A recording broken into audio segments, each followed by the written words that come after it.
the official opposition.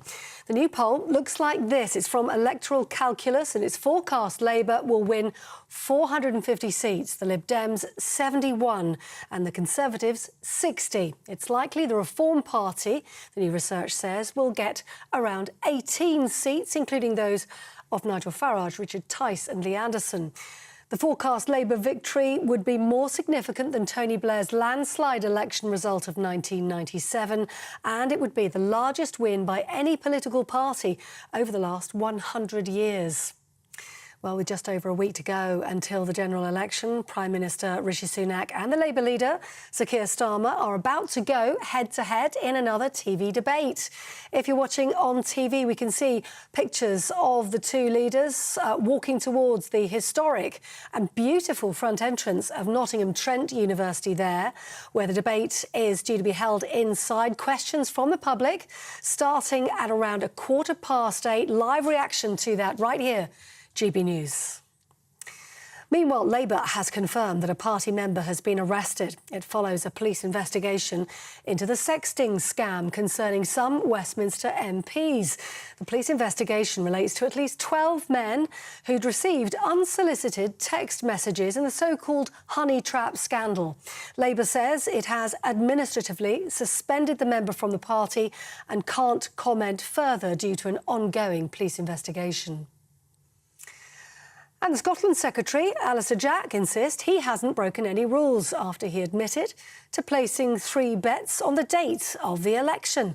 The Cabinet Minister says he had no inside knowledge of when the election would take place, in spite of bragging earlier that he'd made more than £2,000 from the bet, which he later dismissed as a joke. Sir Keir Starmer says the Tories have taken too long to deal with the scandal. I made very clear that if any of my candidates was being investigated in relation to the Gambling Commission, I'd remove them straight away, which is what I've done. That's in a sharp contrast to Rishi Sunak, who took days and days and days before he took action. There's a wider story here about the choice at the general election next week between carrying on with what we've had for the last 14 years or so. The inaction by Rishi Sunak is just absolutely in keeping with the way that they've governed for 14 years, or turning the page and starting to rebuild the country. Sir Keir Starmer, that's the news. For the latest stories, do sign up to GB News Alerts, scan that QR code on your screen right now, or go to gbnews.com/alerts.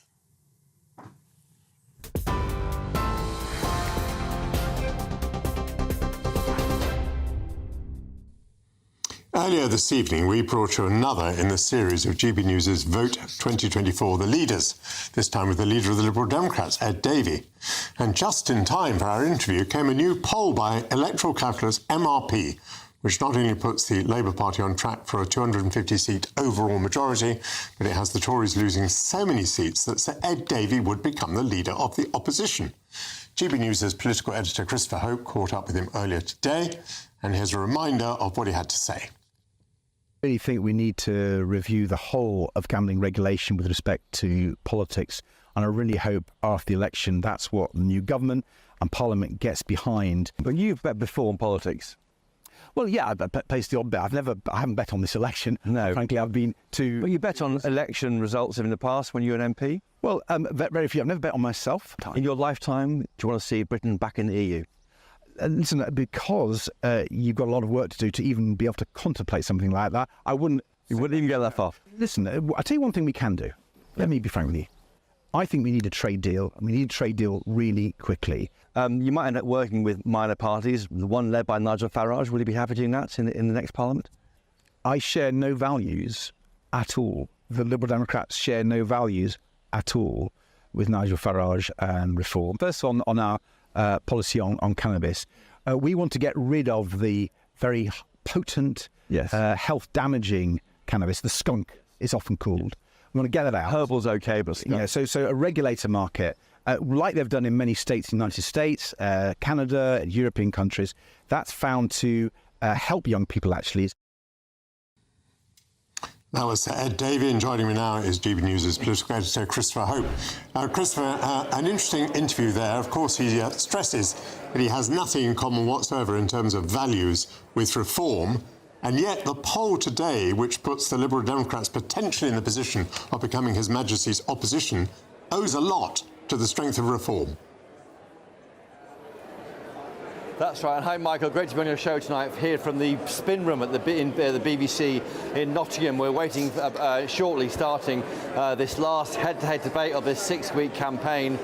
Rishi Sunak versus Keir Starmer, and yet that poll that dropped at 5 p.m. today, we couldn't share the detail with Sir Ed Davey because the poll hadn't been released yet until 5 o'clock. But certainly putting Lib Dems on 71 MPs, making them the leader, he'll be leader of the opposition. They're the main opposition party. For him, that'll be a big pay rise. He wasn't expecting that, was he? The Tory party down on 60 seats, Labour 450, and Reform on 18 MPs from 0, according to this forecast, which of course the Tory party would say the only poll that matters is next week. Look at those numbers though, it's fascinating because the Liberal Democrats, Michael, get 11% of the vote and 71 MPs. Reform get 18% and just 18 MPs, and that's because, of course, as you know, the Lib Dems pile up the votes where they can win the seats, whereas the Reform are likely to see a kind of rising of the waterline across all of the country, which means fewer breakthroughs for them. But I'm dying to ask you, Michael, having someone who voted back in 1997 for the first time, actually, if I may say so, do you detect that feeling in the country that you had to fight against for the Tory party when you were standing back in 97? I think things are incomparably worse for the Conservatives at the moment, both in terms of the polls and in terms of the morale of the party.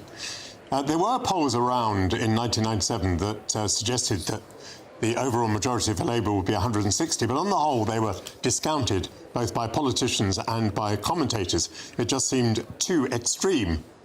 In present circumstances, it looks like the Conservative Party would shake your hand off if they were guaranteed 165 seats and a Labour majority of only 160, don't you think?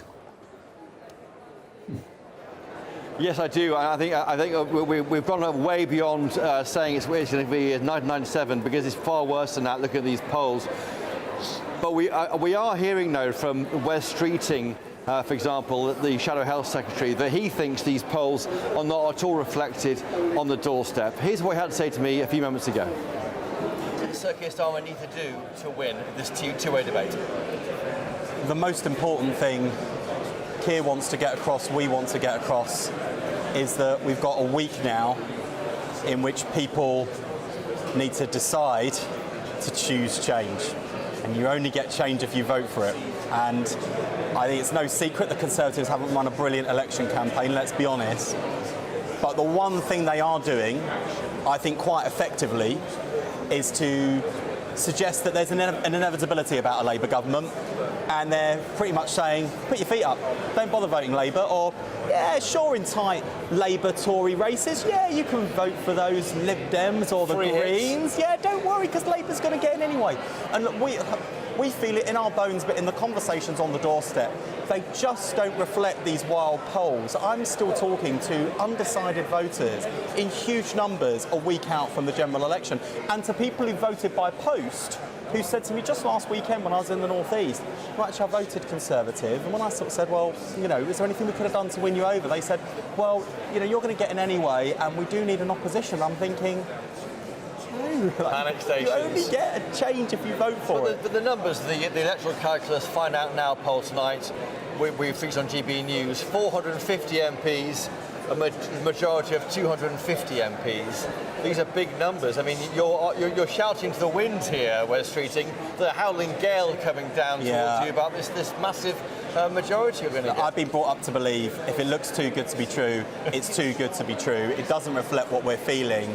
And look, more than that, I think people should, and I say this actually, I was about to say respectfully to the polling industry, they won't receive it when I say this in that way, which is, this is an industry that is addicted to calling it wrong and doing it very loudly. They called it wrong on Brexit, they called it wrong on Trump, they called it wrong on a number of general elections. I think it was wrong. Completely wrong. Look, it's not the pollsters and it's not the bookies that decide general election. Yeah. It's millions of voters, and change is in your hands in the polling station, or maybe you've just got your postal vote. on the kitchen side or stuck on the fridge and you're still making your mind up, that's your chance to choose change, and you only get change if you vote for it. Your Shadow Health Secretary, week Friday, the doctor strike could be your problem. What's your advice to doctors striking starting overnight tomorrow? Or they want 35% pay rise. Would you give it to them? No, not 35%, and it's so important that we've said that this side of the election. What would you give? We're willing to negotiate, and frankly, Chris, if I'm Health Secretary next Friday, I won't be negotiating with them on air either, with great respect to you. Just you and me talking. We've got to get them in, you, me, and millions of viewers, and we've got to get people around the table, haven't we? And to be fair to them, and I'm not happy about the strikes. I think these are unnecessary strikes the next 5 days. We're so close to the general election. I wanted them to wait and give me a chance, if I'm the Health Secretary, to sort this out. But we are where we are. I've said that we can negotiate on pay. They've shown a willingness to move on pay too. Therein lies an opportunity. More generally, I'm genuinely angry at the way that junior doctors are treated. And I mean, the worst case I've seen reported was a junior doctor whose partner had cancer, got 2 kids. No flexibility was shown about where they were placed for work until there's a public outcry. That's a terrible example, but I think there's a much broader issue here of disrespect and lack of care shown to people who are there to care for us. So we can do better on that, I'm sure. You've attracted admiring glances from Tories because you say you're happy to use private healthcare to clear that long waiting list. Are you surprised by your boss, Keir Starmer, saying he wouldn't use private healthcare if his children were suffering, for example? I'm not surprised, because for Keir this is really personal. His mum worked in the NHS, had Still's disease, and they had a conversation which has stuck in Keir's heart, which is, she's always said, Keir, never go private. What I respect about Keir is that although he would make that choice, he wouldn't deny that choice to other people. And Labour's policy is to try and end the 2-tier system, yes, by rebuilding NHS capacity so that we don't have to pay for people to go private, but also in the meantime, making sure that if that capacity is there, we will pay for people to go private so that working class people aren't left behind in the way they are at the moment. West Street now, the Shadow Health Secretary, is saying that he obviously is facing this doctor's strike decision to make. What would he do about whether to meet their demand of 35% pay rise if he becomes the Health Secretary at the end of next week when this election takes place? Just going back to that Ed Davey interview there, Michael, I asked him 3 times, what will you do if the government tries to increase student tuition fees, which I think is one of the issues, which the government is facing in the next 5 years. That £9,000 figure will almost certainly have to go up, looking at the trend of the way these universities are worrying about their own finances. So I wonder whether that's a challenge for him. I think Sir Ed Davey has, as I would argue, quite a good campaign. He's not taking himself too seriously. He's maybe clowned about a bit to get the images, the pictures used, and also tried to have a serious message. Maybe it's mental health at an amusement park, sewage in Lake Windermere. I think he's had quite an interesting third-party campaign. He's not saying I want to be Prime Minister like Joe Swinson was in 2019. He's saying vote for me for local champions, where it looks like it may be bigger than that. He could be trying to pretend to be, or be, in fact, the alternative Prime Minister for the next 5 years. Thank you very much, Christopher Hope, and I hope you very much enjoy the Sunak-Starmer debate, which you're about to witness up there, I think, in Nottingham. Stephen Pound is with me now, the former Labour MP, and William Atkinson, the assistant editor at Conservative Home. Welcome to you both to GB News. Stephen, is this not an extraordinary position where the parties, both the Conservatives and the Labour Party, are saying you must not believe the polls? These polls are not to be believed. On the doorstep, we're hearing something very different. Well, it's very understandable, isn't it? I mean, I can entirely understand why people are saying that, because the last thing you want to do is as has just been graphically explained there by Wes Streeting, just people, you don't want people just to sit at home. But I thought it was a remarkable interview with Ed Davey there, who appeared to be talking about the beneficial effects of cannabis. So did you pick up on that? No. Yes, well... I mean, it's remarkable. Is this the new Liberal Democrat policy? I mean, it could explain a lot of their policies, to be all honest, in all honesty. He went through that with Christopher Hope earlier. I mean, it may appear paradoxical on the face of it, that he's in favour, apparently, of legalising cannabis, but he's also in favour of banning smoking, because he voted for that too. So, anyway, Ed Davey can explain I'm just that wrestling position. with that. Yes, no, I think we all are. William, it's all very well to say we don't believe the polls. Things are different on the doorstep, which is what, as I say, Labour and Conservatives are saying. But if one believes the polls at all, the Conservative position appears to be deteriorating. And this is mildly surprising, because one very often expects the opposition, one very often expects the underdog to close the gap as the election approaches. Well, I think, quite frankly, Michael, this reflects simply how hated my political party is. I started this campaign thinking that 140 seats, which was itself worse than 1997, would be a very good result for the Conservatives. And now I wake up every day hoping that the position hasn't deteriorated enough that we're definitely going to come third. And I think at this point it looks odds on that we will. And that Ed Davey will be the next leader of the opposition, and that the Conservatives will have come third in terms of votes behind Reform UK. What's your justification for saying odds on? I mean, I know that a poll has suggested that this evening. It's a bit of a leap from that to odds on that the Conservatives will come third. Well, I must say there's part of it which is just my own political instincts, but I think the general trend has been so obviously to suggest that the Conservative position is deteriorating. And I think the various messages that CCHQ have tried have fallen so flat that the general dynamics of the election point in the way that the Conservative Party's position is only going to get worse. And in that sense, I know perhaps we've heard a bit too much about Conservative figures betting in the last few days, but I would be willing to put a fiver on the Conservatives coming third at this point, as ghastly an outcome as that would be. Stephen Pound, it keeps striking me that the kind of one event during this election campaign has been the rise of reform at the expense mainly of the Conservatives.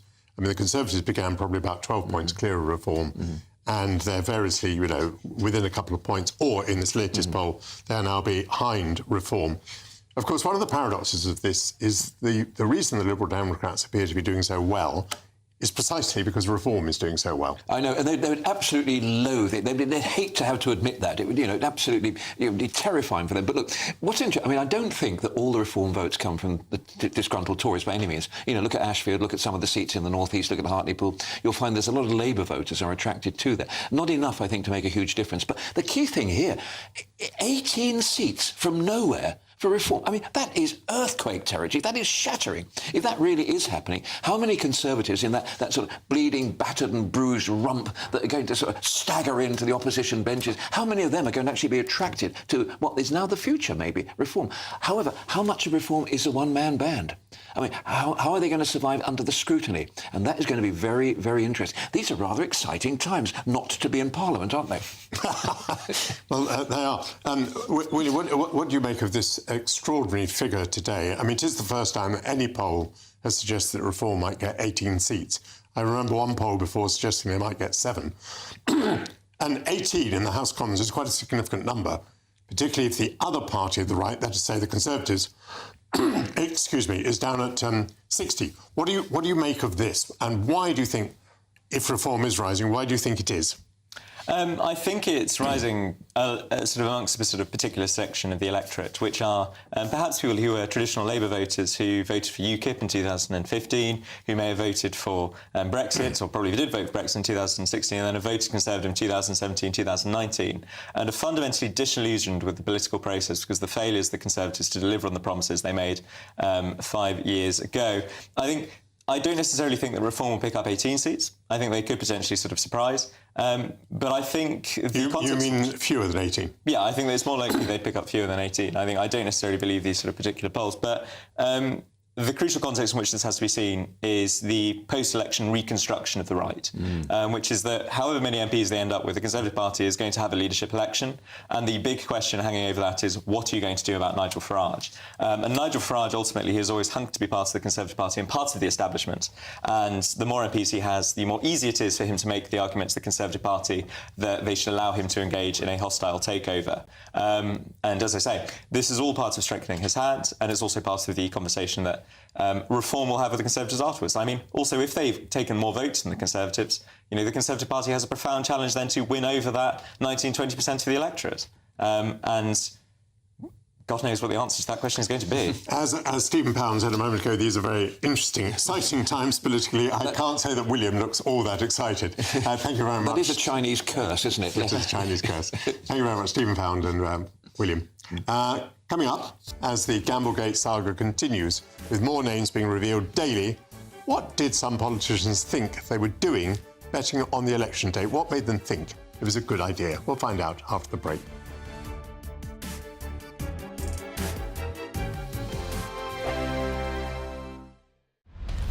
Britain's newsroom.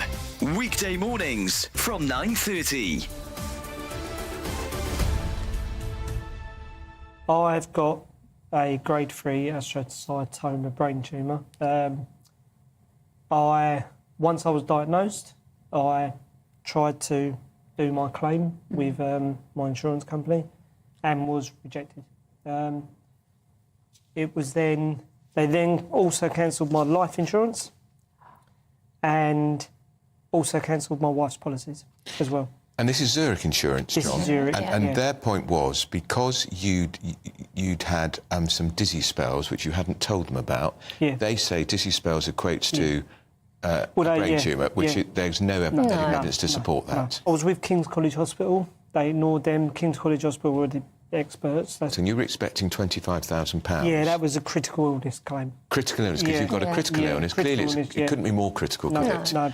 Michelle, you've got a lovely, poorly husband, and you're also worrying about paying the bills and what the future holds. Yeah. What impact is this having on you on a day-to-day basis? I try not to think too much about the future because it does upset me. I'm kind of thinking, when John does go, I'm left with a mortgage to pay and 2 young children. How old are your kids? 5 and 3. Right. Yeah. So it's incredibly tough. And are you working? I haven't worked since having the children. Right. And that's a decision we made when we had children. In the grand scheme of things, this amount of money is a drop in the ocean for a company like Zurich. Yeah, because I think they could make all this go away. I've read some of the statement. Zurich statement. We're sorry to hear of the very difficult circumstances Mr. Renlin's family are experiencing. You're terminally ill, and they're calling that difficult circumstances. The People's Channel. Join me, Nana Akwe, for an informative, interactive news programme with a difference. It's fun. It's true. You're not wrong. No one will be cancelled. Lovely. Join me from 3 p.m. every weekend, only on GB News, Britain's news channel. Weekdays on GB News. Wake up to breakfast every day from 6 a.m. Followed by Britain's newsroom at 9:30. At noon, it's Good Afternoon Britain. Followed by Martin Daubney from 3 p.m. Only on GB News, the People's Channel, Britain's news channel. Every Saturday, 10 till 12, we'll bring you all of the news that you need to know. We'll also remind you that there is so much to smile about. It's my favourite time of the week. I get to relax, enjoy some light-hearted stories, and let Ellie teach me about fashion too. That's Saturday Morning Live, every Saturday, 10 till 12. Only on GB News, Britain's news channel.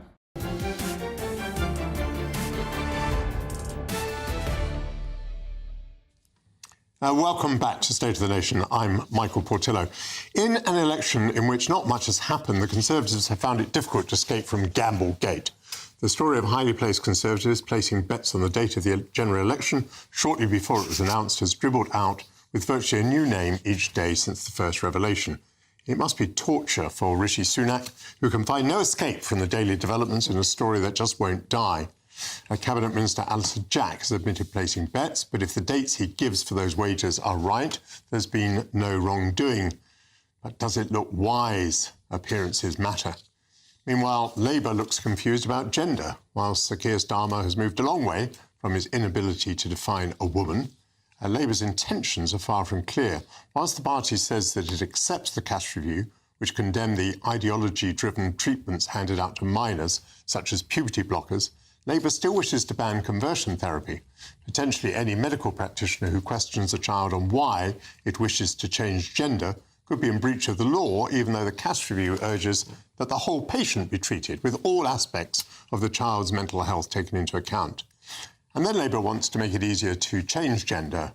But that leaves confusion. Will there be any boundaries for, say, a trans woman with a certificate? Is a trans woman duly certified but physically and sexually unmodified to be allowed into women's lavatories, changing spaces, hostels, prisons and sports? If Sir Keir Starmer becomes Prime Minister next week, he will soon have to make some decisions.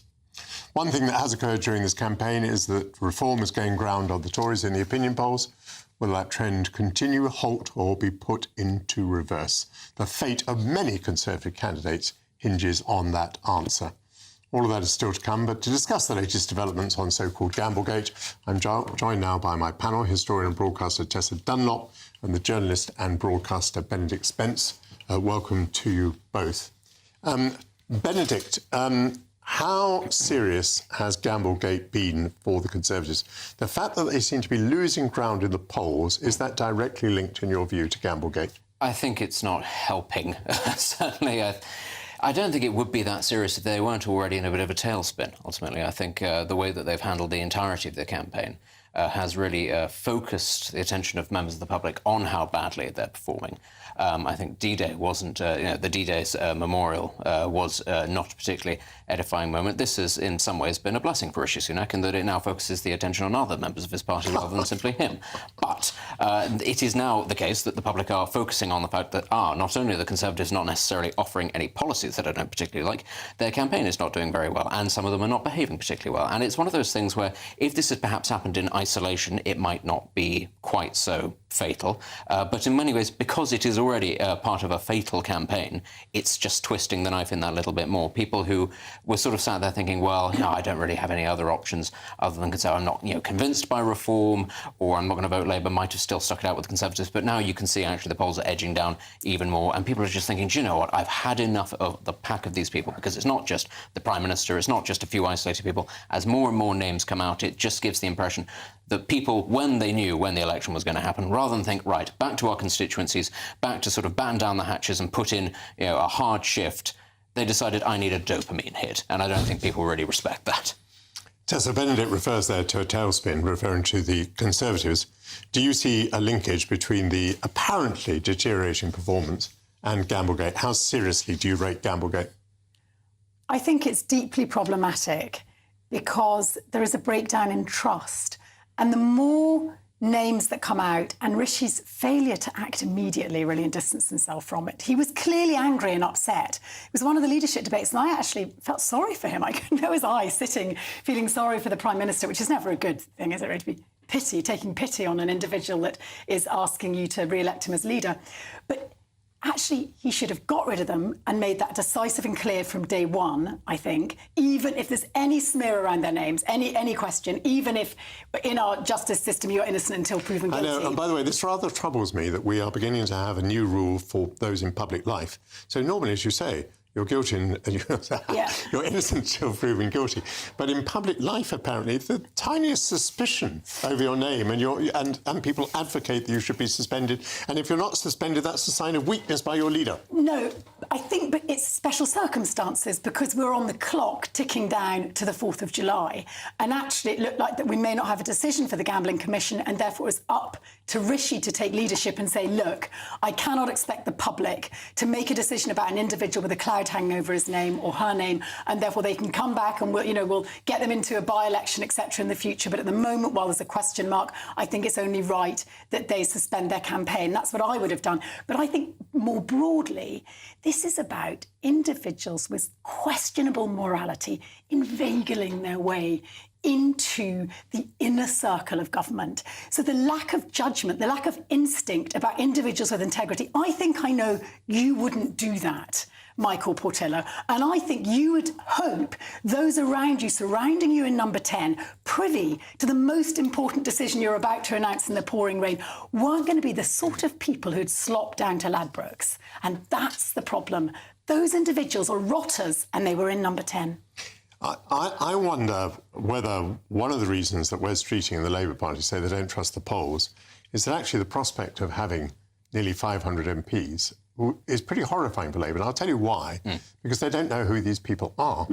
And if you're talking about rotters coming into politics, that's your phrase, Tessa, but let's run with it for a moment. If you're talking about rotters coming into politics, I mean, a party does its best to vet the 350 people that it hopes might get elected. But when you're talking about 100 or 150 more than that, how on earth do you know who's being swept in? Oh, you're completely right. This is something that is going to bite the Labour Party at some point. I'm not saying that it'll be a particularly large number. It might only be a very small number. But inevitably, people will slip through the net who will not behave appropriately once they're in Parliament, or it will be discovered that they have some skeletons in the closet. It has to be said, one of the most dispiriting things I've found about this entire process is watching in real time the selection process, both for the Labour Party but also mainly for the Conservatives. The slapdash nature in which it's been done. You wouldn't expect a bank or a football team to recruit like we do politicians, the people who run the country. But it's done on the hoof, and it's done based on party loyalty and how you're doing it at a sort of a local level. It's not even particularly done to do with competence in that role. And I think people have seen that and thought, I'm not happy with how this has gone. Tessa, someone asked me about 1997 a moment ago. In 1997, the song was Things Can Only Get Better. There was a certain amount of optimism about the future. Do you have much optimism about the future? I mean, Keir Starmer may win with a landslide majority, but where is the optimism? Do we, for instance, on this point that Benedict's raising, do we think that politics is going to be cleaner? Do we have any hope of that? I think you're right. We have two technocrats slugging it out. I wouldn't be surprised tonight, Michael, if this is your highest viewing figures ever, because they're not pulling power, are they? Rishi and Keir, let's face it, they're a great big turn-off. OK, and Keir Starmer, I think we're also realistic about the landscape. Whether you're ideologically opposed or for Brexit, it clobbered our economy. All the stats are demonstrating that. Line in the sand, neither men want to shift there. We know that COVID tipped us into debt, unprecedented levels and higher taxation, and I don't see either party taking us out of that. So while we think, OK, we don't want sleaze, we want a fresh face, we want to give Keir Starmer a go, there's no spring in the step. There's no big L, as they called it back in 1997. I was a kid back then, and I've got to say, I hadn't registered my vote. I was so young and chaotic. I wasn't even organised enough to vote you out, Michael, but I think others did it for me. Other views on Brexit are available. Benedict, not much optimism. In the short term, no. Realistically, that's certainly not for this election, and actually I think the next 5 years there's going to be a lot of internal wrangling within the Conservative Party as to, as much as anything else, there's going to be a real shortness in terms of who might actually want to be leader. I don't think we've got our heads around this. I mean, if the Conservatives down to 60, we're not going to be terribly concerned about the Conservative Party anymore. We're still in that frame of mind because they're the government. I disagree. I don't think there's a lot of talk about how this is going to be a wipeout event for the Conservatives. I don't think that an institution that is that heavily invested in the political fabric of this country will just disappear. And ultimately, I don't think the replacement reform has enough behind it to stay the course. Yeah. So my bet, 10 years' time, I would say the Tories will still be the major party of the right, not reform. Well, I'll be sitting here in 10 years' time and we'll talk about it then. Thank you very much to my panel. We're going to see you again later. Coming up, the transgender debate has hit the headlines again this week. How big a role could it play in determining the outcome of the election? Let's talk about that after the break. Please.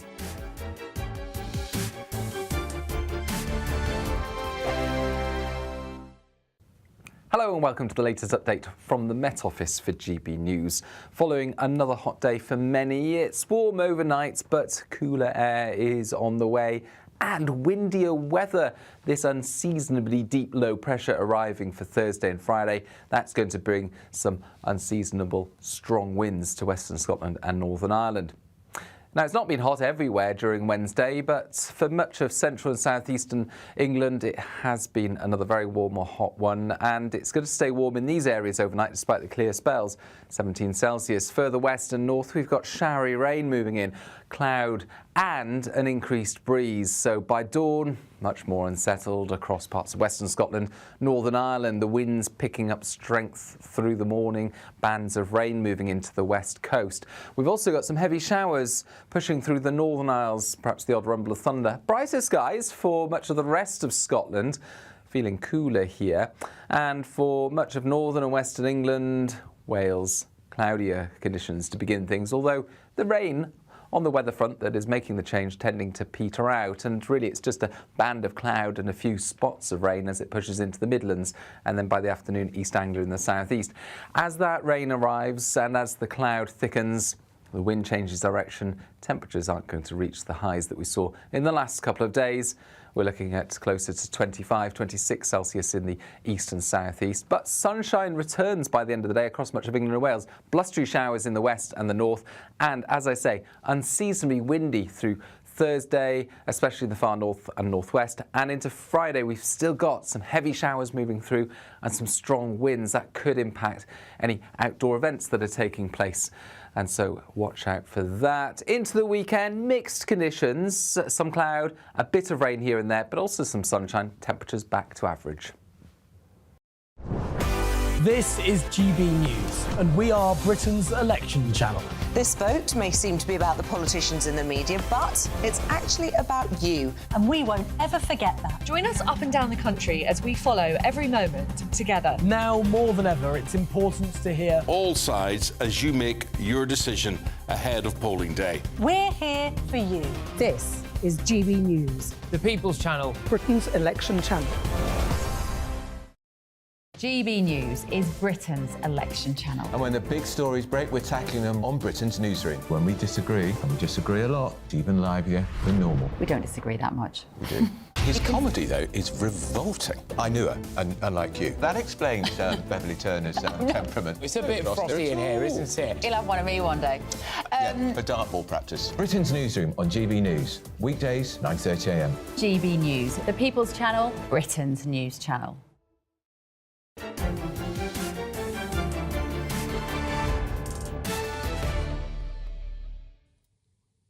Welcome back to State of the Nation. I'm Michael Portillo. A few days ago, Shadow Education Secretary Bridget Phillipson said Labour is looking to review the government's ban on teaching gender ideology in schools if it wins the election. This comes after Kemi Badenoch, the Equalities Minister, said she wanted to ban trans women from women's toilets and sports teams in order to protect females. It's a view which has brought a war of words between her and the actor David Tennant, who said Miss Badenoch should shut up. That acknowledging that everyone has the right to be who they want to be and live their life how they want to live it, as long as they're not hurting anyone else, should merit any kind of special award or special mention, because it's common sense, isn't it? We shouldn't live in a world where that is worth remarking on. However, until we wake up and Kemi Badenoch doesn't exist anymore,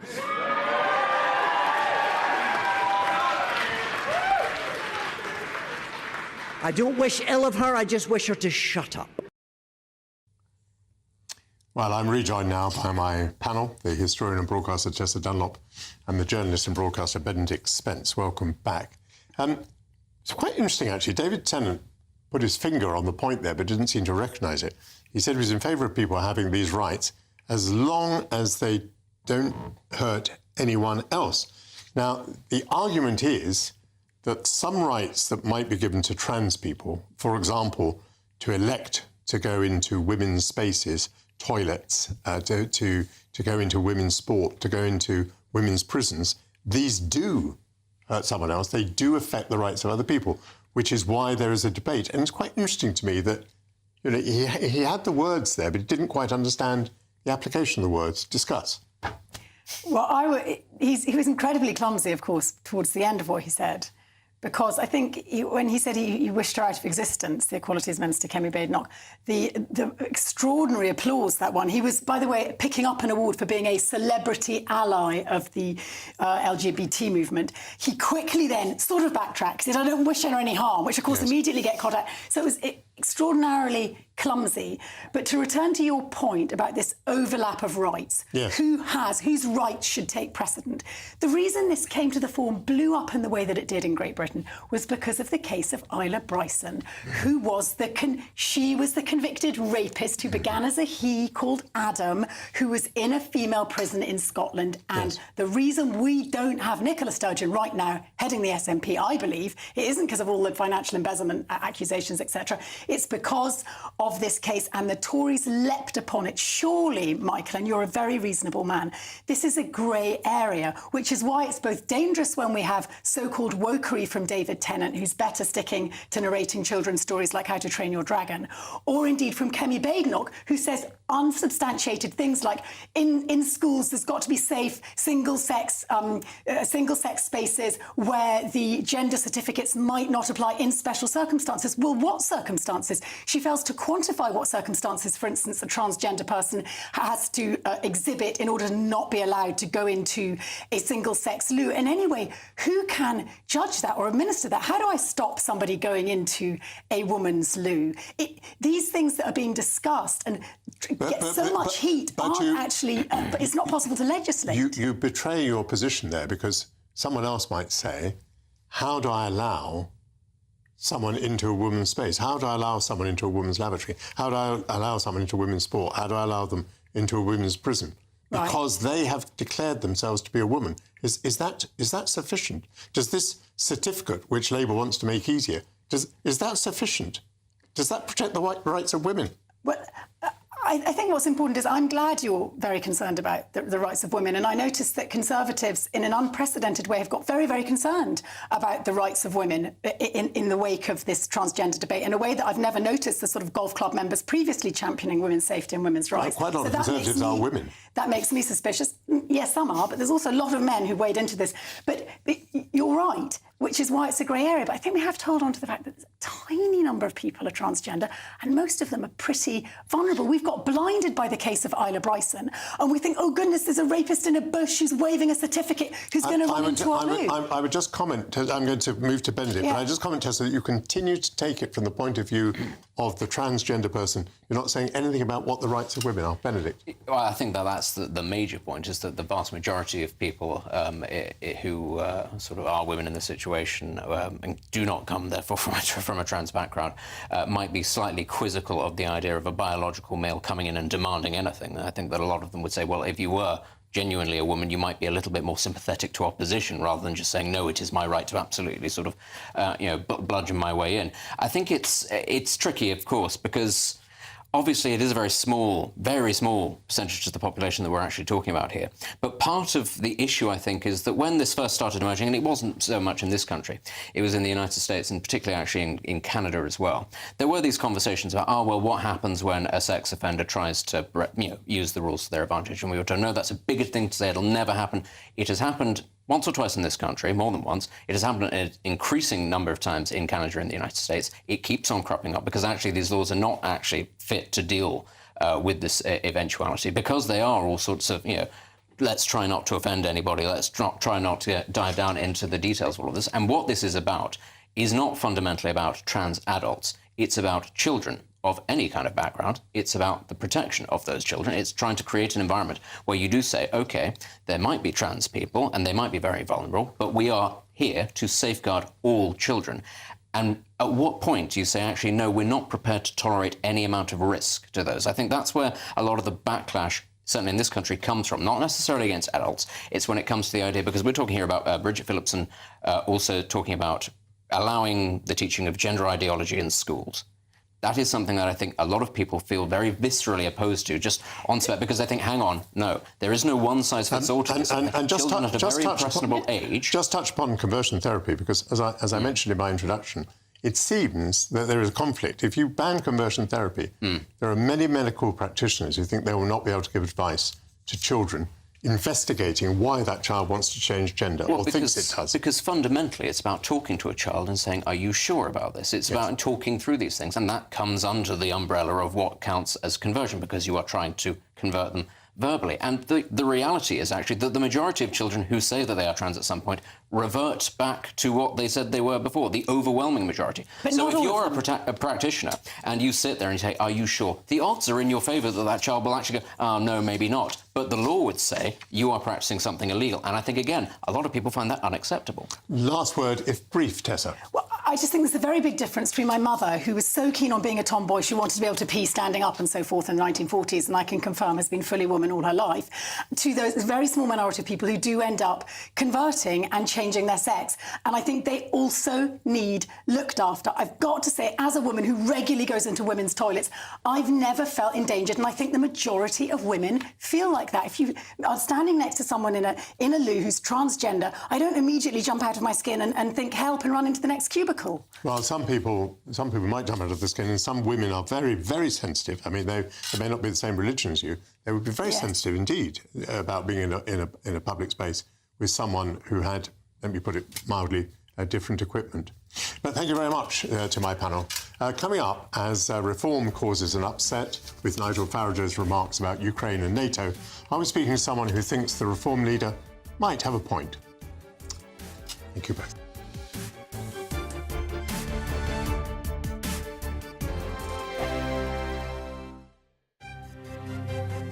GB News Breakfast, every day from 6 a.m. Giovanni is axed following growing allegations of threatening and abusive behaviour. We won't see his little toes dancing around the dance floor again, which is a shame. Was it the BBC saying, you know, we've had some bad publicity about this star, do we need to maybe let him go? Or was it Giovanni himself saying that, you know, he's had to, with all the bad publicity and what's the allegations against him, he's walked away? We don't exactly know. But what we do know is that Amanda Abingdon, who he was coupled with last year on the last series of Strictly, left claiming that she had nasty behaviour from him in rehearsals when they were training for their routines. And she's also been diagnosed with PTSD, which she is blaming or claiming happened because of the training that she was put under Giovanni. It's very sad because I've met Giovanni on quite a few occasions, and he comes across as a very nice gentleman, actually, and the fans absolutely love him. And even though the allegations are out there against him, everybody I speak to in terms of the fans are on his side. I mean, from the fans' point of view, they don't see what goes on behind the scenes. All they see is an incredibly gifted dancer who we're seeing footage of now. It might come out later, but there's all sorts of things coming out because after Amanda came out and claimed all this behaviour against him, a male celebrity last week also came out and voice their opinion. Yeah, a lot of fans will be gutted, but as you say, we don't know the full story yet as what's gone on. And it's incredible pressure that no one's allowed to be, a duffer right from the start now. I mean, it's one thing learning lines if you're an actor, but it's a different kettle of fish altogether if you're learning moves that you've never done before. So you've got... The People's Channel. I'm Christopher Hope. From pop stars to politicians, I'll interview anybody in a pub who's got a political opinion. Join me every Friday on Spotify, Apple Podcasts, YouTube or gbnews.com, or wherever you get your podcasts. GB News, Britain's election channel. If you want your news to be straight talking, this is the nightmare for the Conservatives again. Down to earth. It's not just Nottingham where this is happening, is it? And most importantly, honest. Hard-working, middle-class taxpayers, they'll get their book thrown at them. Then catch me, Martin Daubney, Monday to Friday, 3 till 6 p.m. on GB News, Britain's news channel. Every Saturday, 10 till 12, we'll bring you all of the news that you need to know. We'll also remind you that there is so much to smile about. It's my favourite time of the week. I get to relax, enjoy some light-hearted stories, and let Ellie teach me about fashion too. That's Saturday Morning Live, every Saturday, 10 till 12. Only on GB News, Britain's news channel.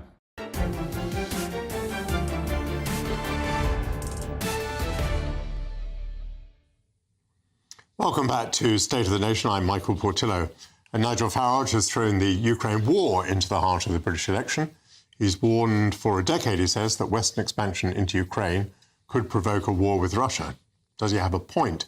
Well, to investigate, we need to throw the clocks back a decade to when Crimea was seized by Russia. With me now is Professor Richard Sakwa, a political scientist and a former professor of Russian and European politics at the University of Kent. Richard wrote a book about the events of 2014. Richard, welcome to GB News, and tell me, what do you think are the origins of the conflict between Russia and Ukraine? I think you have to go back even more than 10 years.